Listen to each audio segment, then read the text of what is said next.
সামনে কিন্তু রমজান মাস আসতেছে, বর্তমানে শাবান মাস চলতেছে। এখন যদি ফিরে না আসি কবেই বা ফিরে আসব? এই রহমতের মাস, বরকতের মাস চলে যাচ্ছে।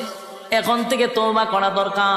আল্লাহ আপনার হুকুম যা লঙ্ঘন করছি, তাম জিন্দেগির গুনার বোঝা মাথায় লইয়া নজরুলের রহমতের সময় যদি চোখের পানি গুলো ছেড়ে দিয়া কান্দেন আর বলেন, মালিক জীবনের সব গুনার উপরে লজ্জিত, আল্লাহ এতদিন আপনার হুকুম পালন করি নাই, আল্লাহ শয়তানের ওয়াসওয়াসায় পড়ে করছি গো, আপনি মাফ করে দেন।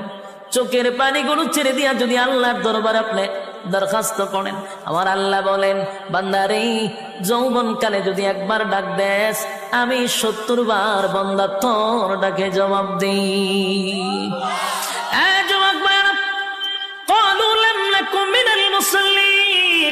যারা দুনিয়ার জমিনে মুসল্লি ছিল না তারাই তো জাহান্নামী, এক নম্বরে জাহান্নামে যাওয়ার কারণ।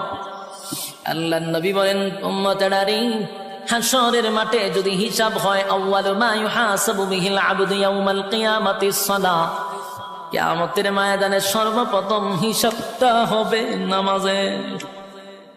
বলুন কিসের? 1 নম্বর হিসাব হবে নামাজ। অথচ আমাদের সমাজের মানুষ নামাজটাকে বড় অবহেলা করে, নামাজ পড়ে না, হেলায় আর কেলায়। জিগাইল